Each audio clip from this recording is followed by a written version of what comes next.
देखो भाई, last class में हमने इंट्रोडक्शन पढ़ा था ट्रिग्नोमेट्री का, ट्रिग्नोमेट्रिक रेशियोज का। ट्रिग्नोमेट्रिक रेशियोज क्या क्या थी? Sine, cos, tan, cot, cosec, sec, और उनकी ratios with respect to right angle triangle की साइड के एस्पेक्ट में उनकी रेशियोज, उनको कैसे हम उनके रेशियोज के हिसाब से उनको डिफाइन करते हैं। ठीक है, अब बात करते हैं जो है ट्रिग्नोमेट्रिक रेशियो का सम स्पेसिफिक एंगल्स। उन्हीं ट्रिग्नोमेट्रिक रेशियोज की बात करते हैं विद सम स्पेसिफिक एंगल्स। ठीक है, हमने उसमें जब लास्ट आपको इंट्रोडक्शन इसका बताया था तो एक राइट एंगल ट्रायंगल के रेस्पेक्ट में, है ना, राइट एंगल ट्रायंगल के रेस्पेक्ट में सपोज करो ये राइट एंगल ट्रायंगल है आपके पास और this is the angle theta. तो हमने साइन थीटा लिखा था कि sine theta is equal to perpendicular upon hypotenuse. ठीक है, तो परपेंडिकुलर अपॉन हाइपोटेन्यूज, ऐसे ही कोस, ऐसे ही सेक, कोट, कोसेक के 6 के 6 ट्रिग्नोमेट्रिक रेशियोज हमने जो है एंगल के ट्रायंगल के साइड के रेशियोज के रेस्पेक्ट में चीज लिखी थी हमने। ठीक है, ये क्योंकि ये हाइपोटेन्यूज है। ठीक है, ये 90 डिग्री के सामने वाली साइड हाइपोटेन्यूज है, थीटा तो उसके सामने वाला क्या हो गया? परपेंडिकुलर, ये बेस हो गया। तो इनके रेस्पेक्ट में, इस ट्रायंगल के रेस्पेक्ट में हमने जो है 6 की 6 ट्रिग्नोमेट्रिक रेशियोज की जो है साइड के रेशियोज लिखे थे। अब यह बात कर रहे हैं हम trigonometric ratio some specific angles. अब ये चीज हम सब इस कुछ स्पेसिफिक एंगल्स के एस्पेक्ट में चीज हम लिखेंगे। ठीक है, मतलब जो हम थीटा लिख रहे हैं, ठीक है, ये थीटा जो है, इस थीटा की कुछ ना कुछ अगर स्पेसिफिक वैल्यू हो, है ना, जैसे थीटा जब 0 हो जाए, 30 हो जाए, 45, 60, 90, ऐसे कुछ स्पेसिफिक वैल्यूज हम क्या करेंगे?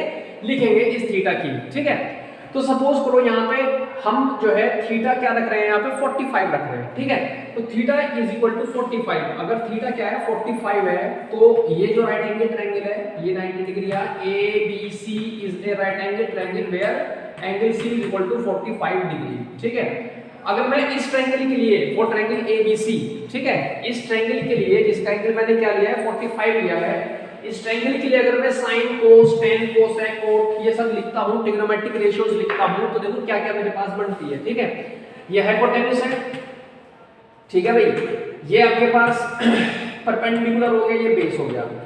तो sine theta perpendicular upon hypotenuse, तो थीटा यहां क्या है? 45 डिग्री। तो साइन 45 इज इक्वल टू क्या आ गया मेरे पास? परपेंडिकुलर। परपेंडिकुलर क्या है? परपेंडिकुलर है ए बी, तो A B upon hypotenuse is AC। ठीक है, अब देखो ये ट्रायंगल हमने लेट कर रखा है, ये कैसा ट्रायंगल है? जिसमें एंगल आपके पास क्या है? ये 45 हमने लेट किया है। ठीक है, अगर ये 90 डिग्री है और ये 45 लेट किया है, तो ये भी क्या होगा? 45 ही होगा। ये एंगल भी क्या होगा? 45 ही होगा, नहीं होगा, है ना? एंगल से हम ऑपोजिट से अगर देखते हैं एंगल भी 45 होगा। तो इट मींस अगर मैं ये साइड A लेट कर रहा हूं, ये साइड में क्या कर रहा हूं? A है, सपोज करो ये साइड क्या आपके पास BCA है, तो जब ये और ये दोनों एंगल 45 है, तो ऑब्वियस सी बात है आइसोसेलेस ट्रायंगल बन जाएगा। आइसोसेलेस ट्रायंगल वाली प्रॉपर्टी से ये वाली साइड भी क्या हो जाएगी? A ही हो जाएगी। ठीक है, ये वाली साइड भी क्या हो जाएगी? A ही हो जाएगी। अगर ये A है तो ये भी क्या हो जाएगी? A ही हो जाएगी। अब अगर मैं इसमें पाइथागोरस लगा दूं तो ये क्या हो जाएगी? हाइपोटेन्यूज। हाइपोटेन्यूज की वैल्यू हम निकाल सकते हैं with the help of the Pythagoras. तो AC square is equal to AB square और प्लस BC स्क्वायर। ठीक है, तो AC स्क्वायर क्या आ जाएगा? A भी क्या है हमारे पास? A स्क्वायर, और BC भी क्या है? A स्क्वायर, तो मींस 2A स्क्वायर। तो इट मींस AC क्या आ जाएगा आपके पास? √2A। हाइपोटेन्यूज की वैल्यू क्या आ गई? √2A in terms of A। अगर हमने AB और BC जो है A लेट कर रखी है, ठीक है, एक साइड हमने A लेट करी, दूसरी भी A ही हो जाएगी। क्यों? क्योंकि ये 45 तो ये 45 और तो ये साइड और ये साइड आपस में क्या हो जाएगी? इक्वल हो जाएगी। इक्वल एंगल्स है, इक्वल अपोजिट साइड है ना। अब sin 45 की वैल्यू हमने AB अपॉन AC लिखी, AB की वैल्यू भी आपने A लेट करी है। ठीक है, AC की वैल्यू आप निकाल चुके, दैट इज √2A। ठीक है, तो sin 45 की वैल्यू हम निकालने जा रहे हैं, तो A से कैंसिल आउट होगी, मींस 1/√2। तो sin 45 क्या है मेरे पास? 1/√2। ठीक है, ऐसे ही अगर मैं cos की निकालूं तो cos क्या आ जाएगा? cos 45 cos क्या होता है? Base upon hypotenuse. तो बेस अपॉन हाइपोटेन्यूज, बेस क्या है? बेस इज BC, है ना। तो BC की वैल्यू क्या है? A। हाइपोटेन्यूज अगेन √2A, तो A से कैंसिल आउट, तो cos 45 भी आपके पास क्या आ गया? 1/√2। cos 45 भी क्या आ गया? 1/√2। ठीक है, ठीक है भाई। अगर ऐसे में tan की बात करता हूं, ठीक है, अगर मैं tan की बात करता हूं, tan 45, तो tan 45 tan थीटा क्या होता है? Perpendicular upon base. ठीक है। परपेंडिकुलर AB की वैल्यू BA, बेस BC की वैल्यू BA, तो इट मींस tan 45 की वैल्यू आपके पास क्या आई, tan 45 इज 1, ठीक है। अब अगर हमें तीन ट्रिग्नोमेट्रिक रेशियोज की वैल्यू पता चल जाती है फॉर पर्टिकुलर स्पेसिफिक एंगल, तो बाकी तीन की हम आसानी से फाइंड आउट कर सकते हैं, क्योंकि बाकी के जो तीन है वो उन्हीं के रेसिप्रोकल होते हैं, ठीक है। जो अगर हम मैं बात करता हूं कोसेक की, तो कोसेक क्या होता है, कोसेक 45 अगर मैं लिखता हूं तो कोसेक 1/sin होता है, ठीक है। तो 1/sin, तो इट मींस sin की क्या थी 1/√2, तो कोसेक की कितनी आ जाएगी, √2 आ जाएगी। ऐसे ही अगर मैं सेक की बात करता हूं, sec 45, तो वो होता है 1/cos 45, तो इट मींस इसकी क्या आ जाएगी, √2 आ जाएगी। कोट की अगर हम बात करें तो coat 45 is equal to 1/tan होता है, और tan 45 की वैल्यू 1, तो इसकी भी क्या आ जाएगी, 1 आ जाएगी। तो ऐसे हम जो है हमने क्या किया कि 45 के लिए सारी 6 की 6 ट्रिग्नोमेट्रिक रेशियोज की वैल्यू फाइंड आउट कर ली, ठीक है।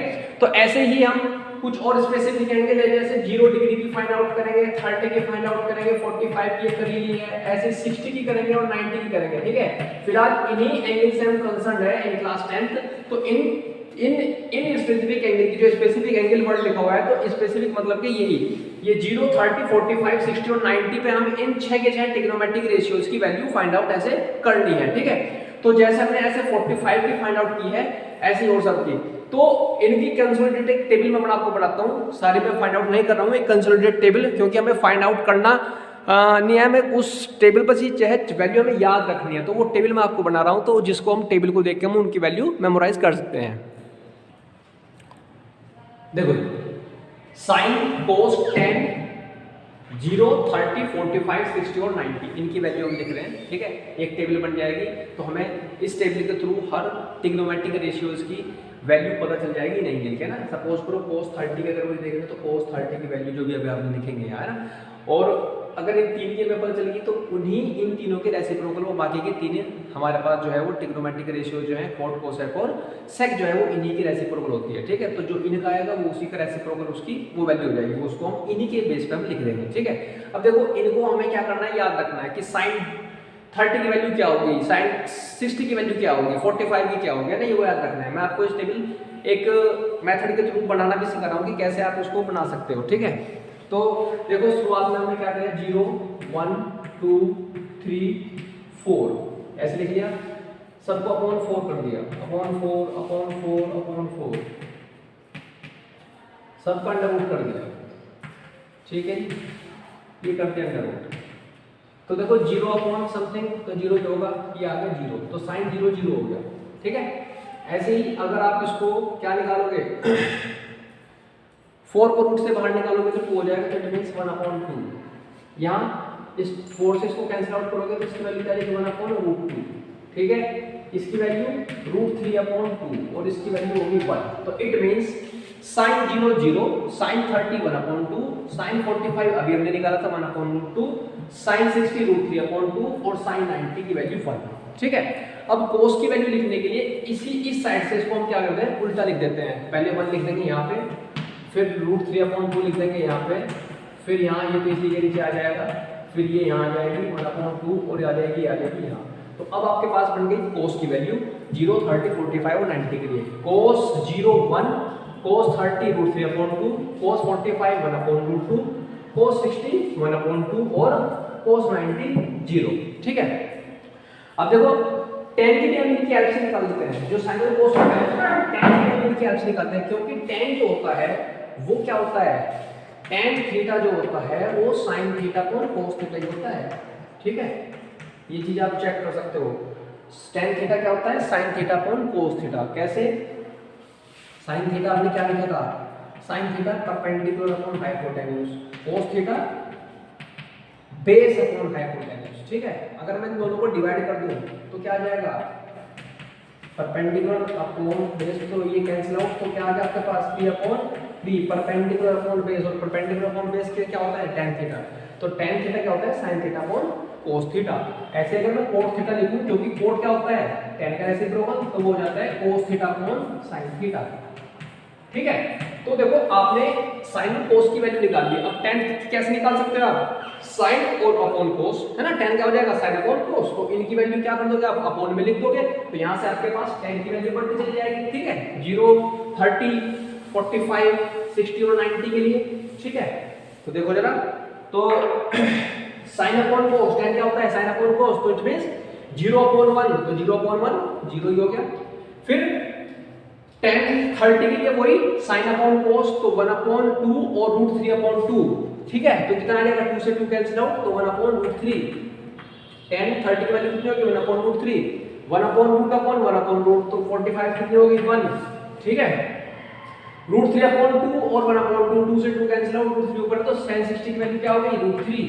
ऐसे ही इसकी क्या हो जाएगी, देखो 1/0, तो something upon 0 is not defined, तो tan 90 की वैल्यू इज नॉट डिफाइंड, ठीक है। ये क्या आ जाएगी, नॉट डिफाइंड, इनफाइनाइट। अब ऐसे ही आप इनके कोसेक की, ठीक है, कोसेक की लिख सकते हो, आप सेक की लिख सकते हो, आप कोट की लिख सकते हो। कैसे, आप कोसेक की लिखोगे साइन का रेसिप्रोकल करके, ठीक है, और सेक की लिखोगे कोस का रेसिप्रोकल करके, और कोट की लिखोगे आप tan का रेसिप्रोकल करके, ठीक है। तो ये टेबल हमारी अपडेट हो जाती है इन स्पेसिफिक एंगल्स के लिए, जो जो हमारे पास एंगल है। देखो कोसेक 0, तो इसका रेसिप्रोकल तो समथिंग अपॉन 0, तो कोसेक 0 नॉट डिफाइन हो जाएगा, ठीक है। फिर कोसेक 1/2 का रेसिप्रोकल 2 हो जाएगा, ठीक है, 1/√2 का रेसिप्रोकल √2 हो जाएगा, √3/2 का 2/√3 हो जाएगा, और इसका 0 समथिंग तो जो है 0 ही हो जाएगा, ठीक है। तो ये कोसेक की वैल्यू आ गई, क्या कैसे, साइन का रेसिप्रोकल करके, क्योंकि साइन क्या होता है 1/कोसेक होता है, या फिर कोसेक क्या होता है 1/साइन होता है, ठीक है। ऐसे ही सेक की इसको, तो 1/1 1 ही रहेगा, ये क्या आ जाएगा 2/√3, ये क्या आ जाएगा 2√2, ये क्या आ जाएगा 2, और ये क्या आ जाएगा, देखो रेसिप्रोकल 0 पहुंच जाएगा, तो इट इज नॉट डिफाइंड, तो इसकी वैल्यू क्या हो जाएगी, नॉट डिफाइंड हो जाएगी, सेक 90 की वैल्यू, ठीक है। ऐसे ही कोट इसका रेसिप्रोकल tan का, तो समथिंग अपॉन 0, अपॉन आ जाएगा 0 में, तो it means not defined, cot जो है 0 नॉट डिफाइंड हो जाएगा, कोट √3 1, फिर 1/√3, और इसका नॉट डिफाइंड का मतलब समथिंग अपॉन 0, तो इसकी वैल्यू क्या आ जाएगी 0, ठीक है। तो ये आपके पास क्या आ जाएगी, इन 6 के 6 ट्रिग्नोमेट्रिक रेशियोज की स्पेसिफिक एंगल्स की वैल्यू आ गई, ठीक है। ये आपको मैंने बनाने का तरीका बता दिया, लेकिन आपको ये क्वेश्चन को करने के लिए, क्वेश्चन को अप्लाई करने के लिए आपको ये याद होनी चाहिए, याद रहनी चाहिए। आपको पता होना चाहिए कि tan 60 की वैल्यू √3 होती है, आपको पता होना चाहिए कि cos 45 की वैल्यू 1/√1 होती है, ठीक है। तो ये आपको क्या करना है, आपको ये टेबल याद रखनी है, ठीक है। मैंने आपको बस ये है कि थोड़ी सी हेल्प कर दी, कि आपको बनाना सिखा दिया कि ऐसे हम इस चीज़ को बना सकते हैं ना, ये कोई ऐसा मैथमेटिकल तरीका नहीं है, ये एक तरीका वैसे बना हुआ है, तो बस बनाने का तरीका मैंने आपको बता दिया कि ऐसे इसकी वैल्यू हम ऐसे लिख सकते हैं, ठीक है। लेकिन आपको ये याद रखनी है टेबल, है ना, इनकी वैल्यू आपको याद रखनी है। बेसिकली आपको इन दो की वैल्यू अगर याद रह गई, तो tan के आप इनसे बना दोगे, फिर बाकी की इनके रेसिप्रोकल से आप लिख ही सकते हो, ठीक है। तो बेसिकली आपको साइन, कोस और tan की वैल्यू याद रखनी है, बाकी तीन उनके ही रेसिप्रोकल हो जाएंगे, ठीक है भाई। तो ऐसे जो है हम इस ट्रिग्नोमेट्रिक की हेल्प से सारी रेशियो, ट्रिग्नोमेट्रिक रेशियो जो वैल्यू है उनकी, वो याद कर लेंगे और वो क्वेश्चन पे अप्लाई करेंगे, ठीक है। तो इनकी तीन की जो है बेसिकली याद रख के वो उनका रेसिप्रोकल हो जाएगा, है ना। जैसे कोस के हो गया 1/2 का 2 हो गया, इसका 1/√2 का √2 हो गया, √3/2 का 2/√3 हो गया, है ना। 1 का रेसिप्रोकल 1 ही रहेगा, 1 ही रहेगा, ये 0 लिख दिया, अगर लीजिए ये 1 ही आएगा यहाँ पे, ठीक है, ठीक है। तो कोसेक की ऐसे सेक का कोस का रेसिप्रोकल हो जाएगा, ऐसे ही कोट का जो है वो tan का रेसिप्रोकल हो जाएगा, ठीक है। तो ये वैल्यू आपको याद रखनी है, और क्वेश्चन में कैसे अप्लाई करते हैं, अभी एक क्वेश्चन एग्जाम पे ले लेते हैं हम। देखो भाई क्या कह रहा है कि evaluate each of the following, है ना, sin 30 into cos 45 plus cos 30 और इंटू sin 45, ठीक है। इसकी वैल्यू फाइंड आउट करनी है, तो इसकी वैल्यू फाइंड आउट करने के लिए हमें इनकी वैल्यू पता होनी चाहिए, ठीक है। sin 30 क्या होता है, cos 45 क्या होता है, cos 30 क्या होता है, sin 45 क्या होता है, ये चीज़, ठीक है। ये चीज़ हमें क्या करनी है, याद रखनी चाहिए वैल्यूज, है ना। तो उस टेबल से हम ये याद कर लेंगे, और यहाँ इनकी वैल्यू हम डायरेक्टली पुट कर देंगे, ठीक है। तो sin 30 1/2 into cos 45 1/√2 plus cos 30 √3/2 और sin 45 1/2। ठीक है, तो देखो इसका क्या आ जाएगा 1/2 तो मल्टीप्लाई और प्लस √3/2 ठीक है, तो 2√2 क्या आ जाएगा एलसीएम आ जाएगा, तो इट मींस 1 प्लस √3/2 यही क्या आ गया इसका वैल्यू आ गई इसके ना, ये इसका क्या आ गया आंसर आ गया। तो ऐसे में क्या करना है इनकी वैल्यू पुट करके और इनके आंसर फाइंड आउट करने हैं। ठीक है भाई,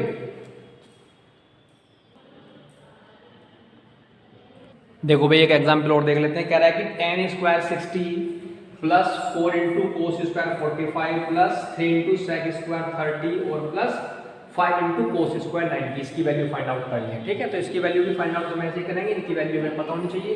तो tan 60 है ना, और tan का स्क्वायर है तो इट मींस tan 60 का स्क्वायर है ना, ये क्या हो गया, इसको ऐसे लिख सकते हैं हम tan 60 और इसका स्क्वायर, फिर प्लस 4 ऐसे आप इसको लिख लो चाहे तो पहले cos 45 और इसका स्क्वायर, ऐसे 3 इंटू sec 30 और उसका स्क्वायर। ठीक है, और 5 और इंटू cos 90 और उसका स्क्वायर। ठीक है, तो जो भी वैल्यू आएगी उनका स्क्वायर कर देंगे। ठीक है, tan 60 होती है √3 तो √3 का square plus 4 into cos 45 is 1/√2 तो 1/√2 का स्क्वायर प्लस 3 इंटू sec 30 का होता है 2/√3 तो इसका स्क्वायर और प्लस 5 इंटू cos 90 इज 0 तो ये तो 0 हो जाएगा। ठीक है, इनकी वैल्यू फाइंड आउट कर लेते हैं। √3 का स्क्वायर 3 प्लस 4 इंटू 1/√2 तो √2 का स्क्वायर 3 हो जाएगा तो 1/4/2 प्लस 3 इंटू 4/√3 3 हो जाएगा और प्लस से तो 0 हो जाएगा। ठीक है, तो इट मींस ये आपके पास आ गया क्या, ये आ गया ना, तो 3 प्लस 2 और प्लस 4 तो इट मींस 9। ठीक है, तो इसकी वैल्यू क्या आ गई आपके पास 9, इसकी वैल्यू फाइंड आउट करके क्या आ गई 9 इसका आंसर आ गया। ठीक है, तो ऐसे हमें क्या करना है, इनकी वैल्यू फाइंड आउट कर देनी है with the help of the angles.